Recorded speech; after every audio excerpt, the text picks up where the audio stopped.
welcome to Writing Off the Deep End. I'm Mary Thaler. And I'm Geoffrey Edwards. And today we're talking about a rather thorny issue. Yeah, delicate and could get us into trouble. We're not even sure what to call it. Are we talking about faith, or is the word spirituality? Or religion. So I'm not quite sure which of those. Writing addresses all of us as humans. And right. I think that as writers you and I, would say that there is a spiritual dimension to humans. Yeah, I think this is a built-in part to what it is to be human, mm-hmm. and therefore built-in part to the way we write about being human. So to maybe jump to the meat of the matter, how do you think that has appeared in your writing? So all of my writing is informed by religion and faith, mm-hmm. In some way. So, but not in a traditional way, as one might expect, given the background that I have. Yeah. After I left home, I became involved with Quakers for a while. Mm-hmm. So, Quakers are, ostensibly they're a Protestant religion, mm-hmm. but in practice they are actually such an open group, mm-hmm. that they accept people of various faith backgrounds and not necessarily only Christians. Mm-hmm. And so I encountered people, for instance, from the Wiki traditions, mm-hmm. from Buddhism and Hinduism to some extent. Mm-hmm. So it was a very open community. And since writing is putting pieces of yourself on the page, I'm sure it must appear. Does it appear as writing characters who are themselves wrestling with questions of faith? Yes, I think so. And in my science fiction saga, which is in a way, it's about the future of humanity. Mm-hmm. It's a kind of broad canvas that looks at the role of religion and spirituality in the sort of broader social fabric of humanity. Yeah. As well as individuals struggling with questions around spirituality. So I have one character who's struggling with a kind of Christian faith issue, but it's mm-hmm. actually the grounding of the faith is actually Christian Buddhist. Yeah. So a kind of combination of those mm-hmm. things, or an odd combination. Yeah. And I have other characters who are struggling with issues around Islam to some extent, mm-hmm. and Aboriginal cultures mm-hmm. and their spiritual mm-hmm. Ideas, right? Mm-hmm. So different ways of looking at this question. So I was asking about you're envisioning what religion will look like in the far future, and you believe that it will still be a thing that people wrestle with. Yes. So I have only about 10% of the population that's actively involved mm-hmm. in spiritual questions, although I think it's probably actually a larger group that is not so actively involved. Mm-hmm. So I do see it as having this significant place, and yet it's not the majority. So it's but in my future, the ultimate fate of humanity is tied up with questions about God, and so mm-hmm. so there reaffirms the importance of that. So it's a kind of and even for the rest of humanity that isn't preoccupied by questions mm-hmm. about the divine, mm-hmm.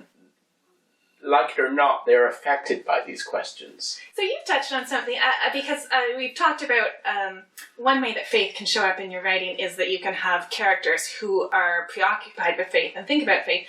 But another way that the writer's faith can appear in the writing is simply in the structure. So it sounds like you are writing a story whose narrative structure will ultimately affirms that you think these questions are important questions. Yes. Although I have to say, when I originally mm-hmm. set to do the work, it was focused on the question of good and evil. Yeah. Not so much on questions of religion. The faith parts started to emerge as I was writing, and it's become a larger part of the story than I had originally planned. I'm desperate to ask you about this distinction you're making between good and evil that is not about religion. But I mean, atheists believe in good and evil often. Yeah. In somewhat different ways than do people with religious backgrounds. Okay. So I don't think of good and evil as being fundamentally only a question of faith.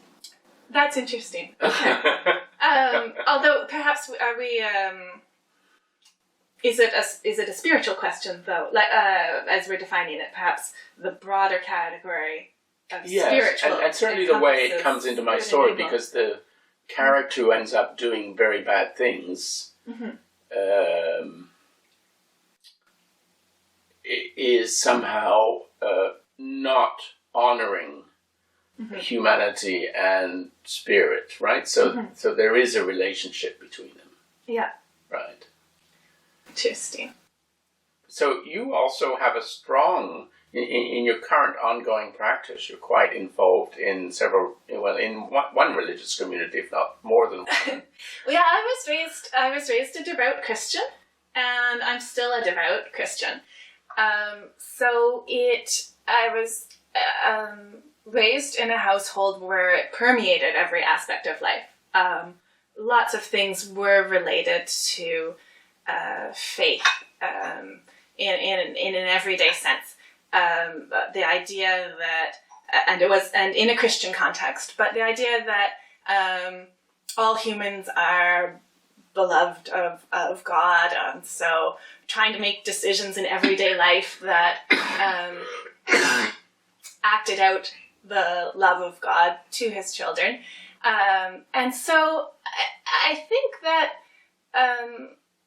yes, it's part of my writing because that was how I was raised, to believe that it's part of everything. If faith is part of everything, writing's also kind of part of everything. And so it's inevitable that those things are going to get could you mixed. articulate a little bit how faith enters into your writing? It occurs to me that perhaps one reason that faith doesn't show up explicitly in my writing is that it does feel like a sensitive subject or a risky subject to me, but for quite a different reason.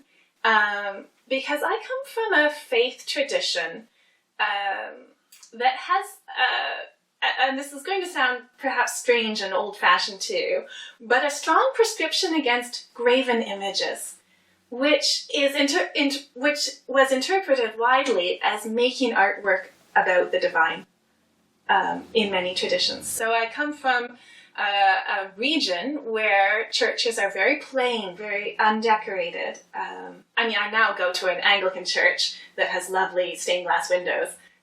But my roots are still, I think, at least partly in that tradition that humans should not represent the divine or try to represent the divine in text, in image, because humans will always get it wrong.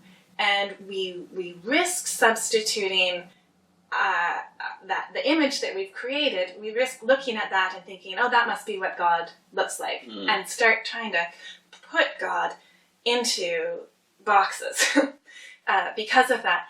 And so I think that has been a barrier for me sometimes in writing about faith, because I need to figure out how to do it without projecting what's here onto something that I think is out there and beyond me. I wonder. So, of course, as an atheist, you don't experience that. I don't experience that. You don't have the spiritual terror. I go where the angels fear to tread, right? So yeah.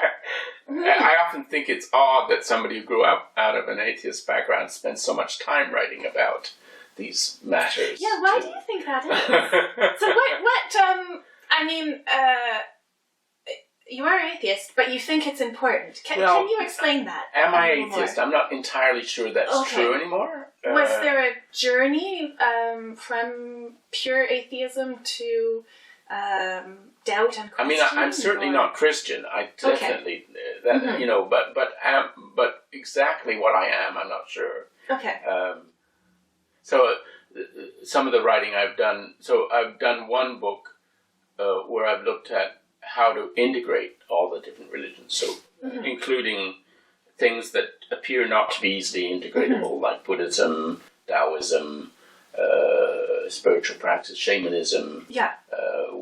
So how do you, with Catholicism, Islam, so how do you put all these pieces together into something that makes sense? So that's one area. So it's very pan-ecumenical as a kind of way of looking at religion.